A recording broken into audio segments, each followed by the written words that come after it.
Marami po kasing nagkakahaka. Bakit tinanggal? Anong meron? Yung iba, nakomentuhan din natin, teorya natin na magdeklara ng martial law.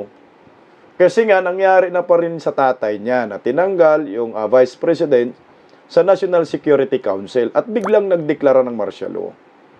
So ngayon po, mukhang itong nangyayari ngayon sa ating bansa, may connection sa balita ho ngayon. Na dati na ho itong tinutulan ni Vice President Inday Sara at lalo na si Tatay Digong. Di ba ho? Na ayaw papasukin yung mga Afghan nasyonal. Ayaw na ayaw dyan ni Tatay Digong. At lalong si Vice President Inday Sara. Ang sabi nga ho ni Inday Sara threat sa national security ang pagpapasok ng mga Afghan nasyonal. Putangina, timing lang ba ito? Pagkakataon lang ba ito? O talagang sinadya ng Marcos admin na tanggalin si Vice President Inday Sara Duterte sa National Security Council kasi baka binabraso na ho sila ng kano ni Biden. Ano ho sa palagay ninyo? Pagkakataon o talagang sinasadya? Bakit nagkaganito? Pagkatapos tanggalin si Vice President Inday Sara, saka naman ho, pinapapasok ngayon yung 300 plus na Afghan nasyonal. Na dati na ho, sinabi ni Inday Sara, ayaw ko niyan. Tutol ako dyan. Something fishy ang pagpapasok sa kanila. Yun na nga pwede nating paglaruan Pwede nating, marami tayong teorya dito.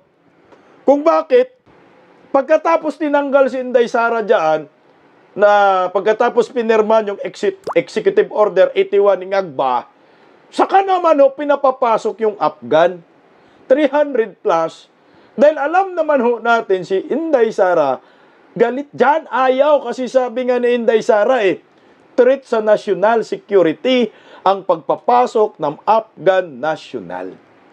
Anong gagawin nila dyan sa Afghan nationals? Para saan? Ano? Saan nyo gamitin sa amin? Ito pinapapasok nila yung 300 plus na walang kaalam-alam ang mga Pilipino sa plano nila.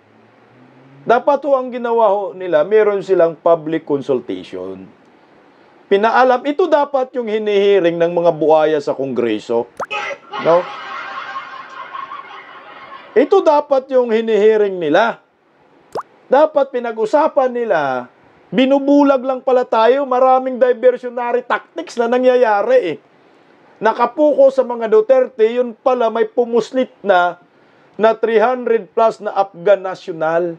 Nasa Pilipinas na ho Baka sumampol sila ng 300 plus, tapos, nung makalusot ito, walang kukontra, baka magpadala na ng 50,000.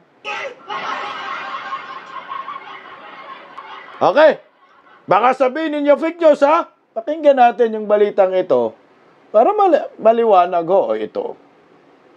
Mainit-init na balita, dumating po sa Pilipinas ang nasa 300 Afghan nationals na tutungo rin kalaunan sa Amerika. Ayon yan kay isang senior government official ng Pilipinas at isang State Department official ng Amerika. Sabi ng dalawang opisyal, pansamantalang mananatili ang mga Afghans sa isang pasilidad dito sa bansa bilang bahagi ng isang kasunduan ng Pilipinas at Amerika. Sila ay may mga dating nagtrabahong para sa US government at mga eligible na para magkaroon ng US Special Immigrant Visa noon pang 2021. Ayon sa opisyal ng Pilipinas, inaasahang makukumpleto ang pagproseso sa kanilang visa matapos ang 59 na araw. Mag-aasikaso lang daw ng visa. Gawin tayong processing center ng mga Afghan. Puta, ilang Afghan po? Ito magpa-process lang daw ng visa pagkatapos nadalhin sa Amerika. Tangina, ganyan pa tayo katanga? Processing country tayo ng mga Afghan national. Pag sinasabi mong ipoproseso ang kanilang visa, hindi na i-screen yan. Hindi na i-screen. At bakit dito pa nilagay sa atin? Diniritso na lang sa Amerika sana. Or diniritso na lang sa Guam. Malapit man yung Guam. Hindi man tayo kolonya. Hindi tayo kolonyal ng Amerika para tayo magkakanlong ng kanilang mga tauhan na gawin nilang slave sa Amerika. May Guam, di ba?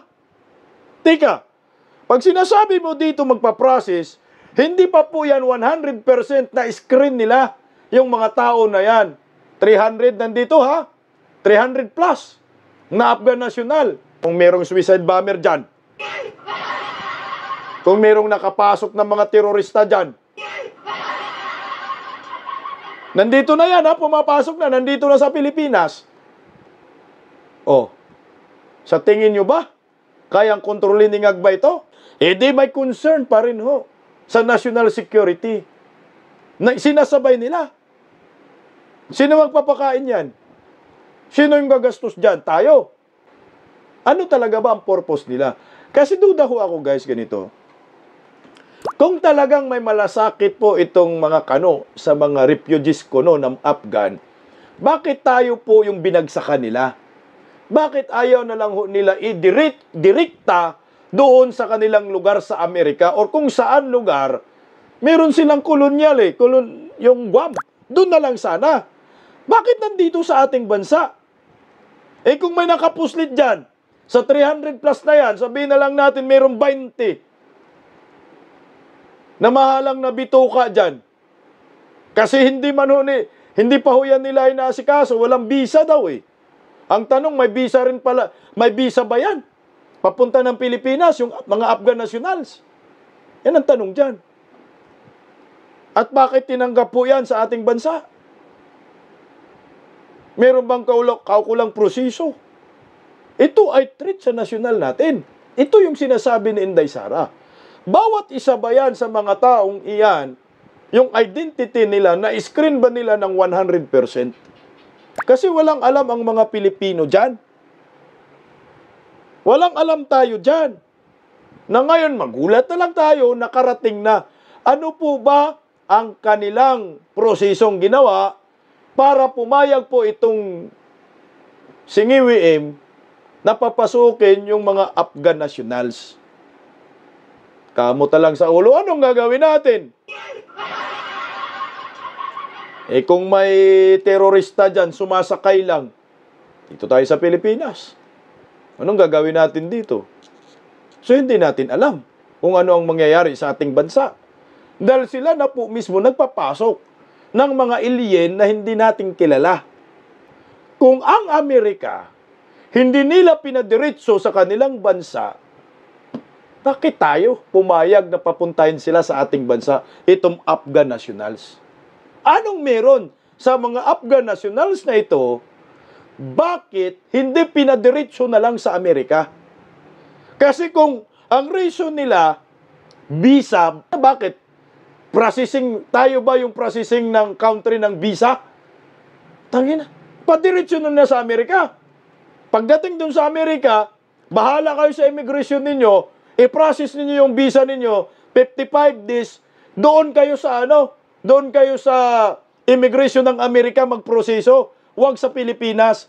Dahil paano naman ang seguridad ng maraming Pilipino dyan?